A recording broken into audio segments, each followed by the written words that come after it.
So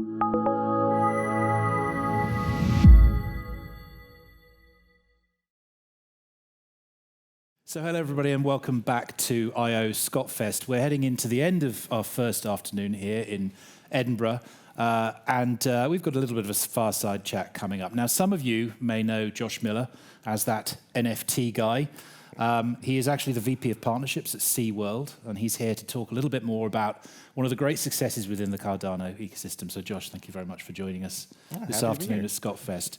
Now, I joke about you being the NFT guy on Twitter, but your association with Cardano and IOG goes some way further back than that. Sure does. I started as Charles' assistant back in 2017, just when we were getting things kicked off, and then the market took a dive, so we were going to so many countries for conferences. We did 32 countries in just shy of 2 years. Well, the pace, I suppose, of your actual job has slowed down a little bit, but not of actually the world you're operating in. So tell us a little bit about CWorld, how it came about, and where it's going. Oh, sure, yeah. CWorld is the answer for IOG's question of what we can do to help with the growing NFT industry. While there's a lot going on in commercial and there's a lot going on with the development of Cardano, CWorld is more focused on what's happening within that specific niche. So NFTs, we're seeing projects that are popping up all the time, but they've got different motivations or different missions that they're after. So you've got your art-based PFPs, you've got your business-driven ones like Book.io, and then you've got the communities that are building around them. Like there's a strong community behind the Ape Society and everything that they're doing.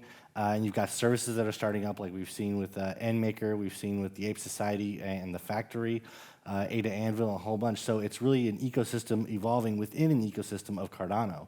And CWorld's job is to not only be a part of that, but look at how we can invest and take part in these with tokens that are coming out, NFT drops that come out, and also look at strategic investments. We recently closed an investment with JPEG Store for about $6 million.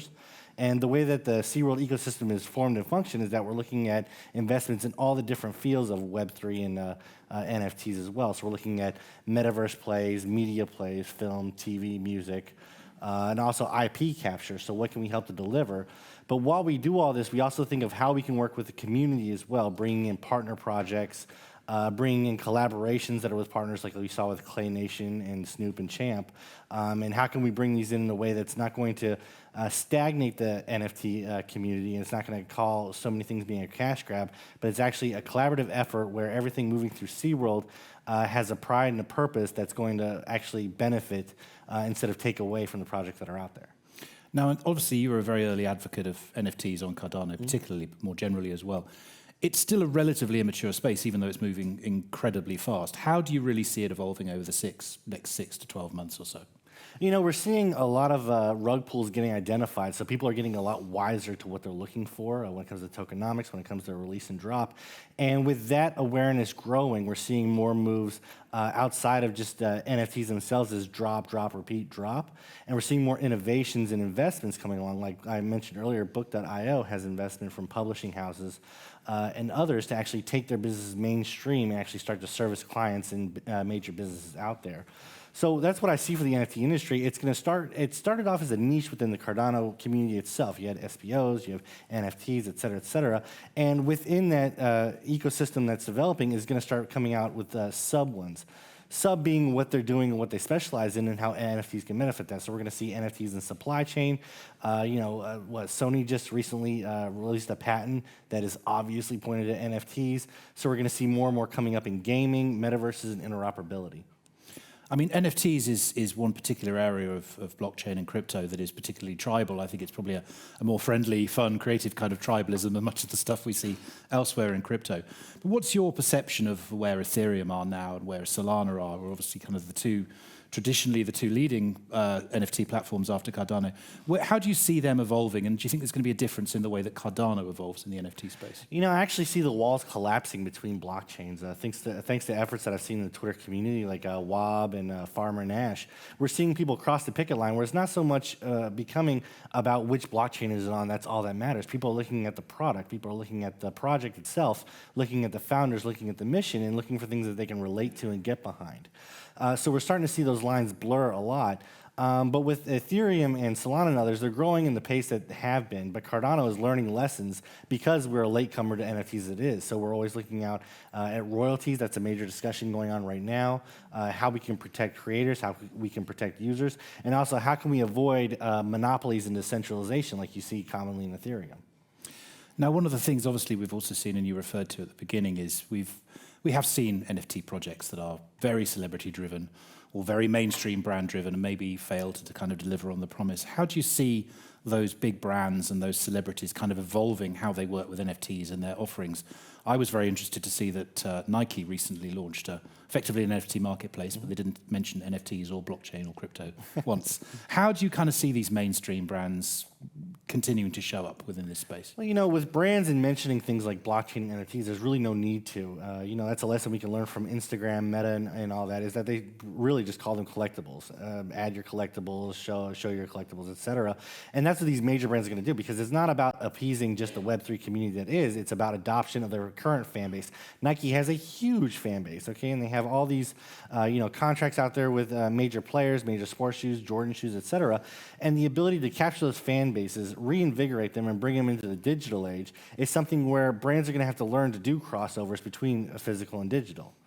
So by doing that, instead of just releasing an NFT of a shoe or basketball or things like that, they have to create a way for people to take it into their everyday lives and things that they can use, like special pop-up events or activations at Nike stores for certain holders is a lesson that you can learn from Bored Apes.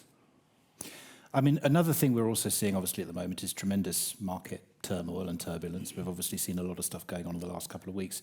How do you feel that sort of wider industry challenge is going to affect the adoption, the amount of trust people put into NFTs, NFT collections, and where do you think that's going to kind of drive? Or is it detached from it now? Yeah, I think the NFT industry itself is extremely detached from it. It's very, very resilient. You know, it's the passion that's behind it. So while people are watching the markets go down, we see the same thing year after year, crypto's dead, or this is the end, sell all, blah, blah, blah. You don't see that kind of voicing or comments when it comes to NFTs. Everyone's like, this drop is coming, hey, hold on to this, or people are creating new unseen utilities behind what you can do with those NFTs to keep with the market, to keep with the value, and to keep with you know, that drive and that motivation behind it. So I'm seeing a lot of resiliency out there, and it's a great thing to see, and it's all because of the passionate projects we have out there. Chilled Kongs, Ape Society, Spacebuzz is about to do their V2. Just all of them from the start knew that what they're getting into isn't, you know, short term, and it's not something that's just going to go away, and it's something that they have to keep growing and keep innovating with. We're also seeing an expansion of use cases, obviously, beyond the kind of the original origin of NFTs. I think Book.io is a good example of that. We're seeing some identity-based NFTs. What are you seeing in that kind of area that's exciting you at the moment? Yeah, you know, I think the code's about to be cracked as far as connecting digital IDs and NFTs with everything that you use, you know, in your web life. Digital identity and NFTs can take the place of your Google single sign-on. It can also lead to greater interoperability with sites that you interact with the most, again, pointing back at Instagram, things like that. And these digital identities and everything that we're doing there is really creating your online persona. This is who I am, this is what I like, which is what it's been about anyway. Look at what everybody that's old here used to post on MySpace. It was all about your songs and things like that. And look at, you know, how we all are on Twitter. It's either you've got a formal profile picture or you've got your favorite NFT or you're part of this community, that community. And that's what NFTs are taking. They're becoming part of your actual identity.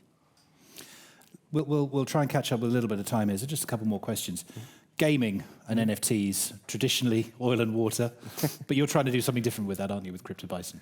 Yeah, with Crypto Bison, we're trying to move away, not just be a part of another play-to-earn scheme that's been out there, but try to innovate in a way that's collaborative. And with Crypto Bison, we've gone back to the drawing board and are really looking to take this game in a direction that's really for everybody, but also speaks to the communities that are out there and the brands that are out there. So being able to be interoperable with the big projects that are out there is something that we're really looking to do with this game. And part of that and this game are going to go into a game studio that CWorld is standing up.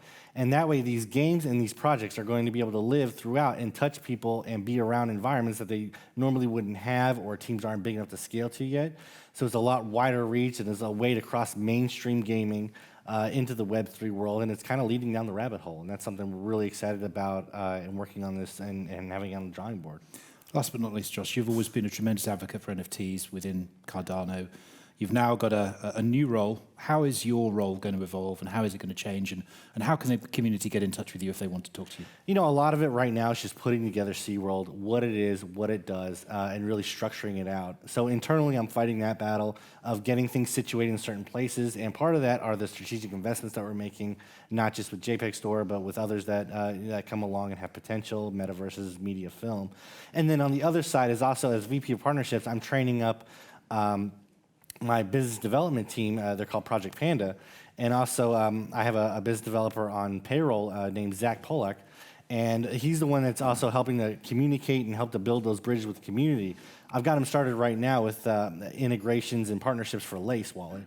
But as he trains up and as we get them in, then that's going to be that bridge between what we're bringing out exteriorly, what we're investing in, and then what we're bringing projects and businesses and everything that we're doing together. And then that's going to be the catalyst for the distribution that's going, and that's what I'm heading up and managing.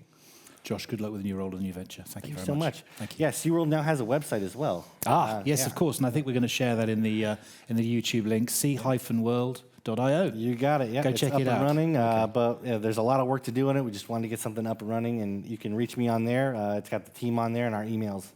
Brilliant, Josh. Thank you very much. Now, please stick around. Coming up next, we've got our Africa panel with John O'Connor, who'll be talking to Immunify Life, talking to World Mobile, and talking to Empower. So stick around. We'll be back in about 5 minutes. Thank you very much.